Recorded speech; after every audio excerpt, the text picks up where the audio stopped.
পৃথিবীতে আসে না নেই গো, ইহুদিরা আসে, তো ইহুদিরা রয়েছে, তো সেই ইহুদিরা যদি শত চেষ্টা চালিয়ে যায়, তারা কি মুসা আলাইহিস সালামের মুজিজা সেই আশা থেকে সাপ বানাতে পারবে? মুসা নবী গিয়েছেন, সঙ্গে করে মুজিজা নিয়ে বিদায় হয়ে চলে গেছেন। আর একটা নবীর মুজিজা বলি, ঈসা নবীকে আল্লাহ পাক দুনিয়াতে পাঠিয়েছিলেন, আর ওনাকে এমন একটা মুজিজা দিয়েছিলেন, কুষ্ঠবিহীন মানুষের গায়ে হাত দিয়ে দিলে কুষ্ঠ আপনার তুলে যেত, ঠিক হয়ে যাবে। আর দৃষ্টিহীন ব্যক্তির চোখে হাত দিলে দৃষ্টি ফিরে পেত।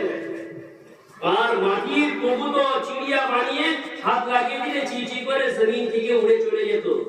আর যে কোনো কবরস্থানে যে ওদের কোন বিসমিল্লাহ আল্লাহর হুকুমে উঠো, মুর্দা উঠে ঈসা আলাইহিস সালামের সাথে কথা বলতো।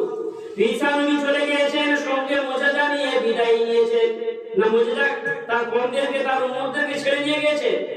এখন যারা খ্রিস্টান হয়েছে, তারা শত চেষ্টা চালিয়ে তারা মাটির মধ্যে হাত দিয়ে সোনা বানাতে পারবে, পাখি চিড়িয়া বানাতে পারবে, কবরস্থানে যে কোন বিসমিল্লাহ বলে মানুষকে চিন্তা করতে পারবে? পারবে না।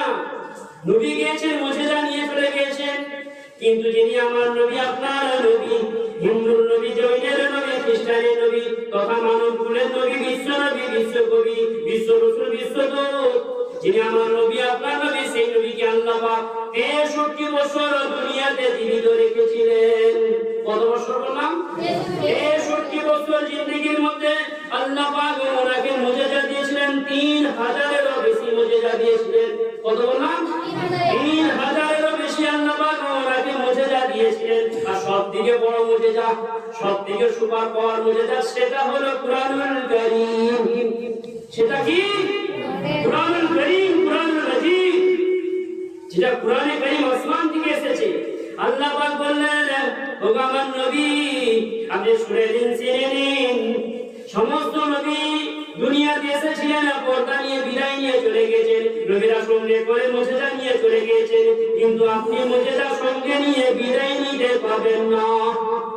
মুজিজা সঙ্গে নিয়ে আপনি বিদায় নিয়ে যেতে পাবেন না। আপনার মুজিজা আপনার উম্মতের জন্য ছেড়ে দিয়ে যেতে হবে। আল্লাহ নবী কি বললেন? মুজিজা কি করেছেন? উম্মতের জন্য রেখে গিয়েছেন। সুবহানাল্লাহ বলবেন না? তো সেই মুজিজা আল্লাহ পাক আমার আপনার কাছে এখনো পর্যন্ত অক্ষত অবস্থায় রেখেছেন, যেটাকে বলা হয় মুকাম্মাল।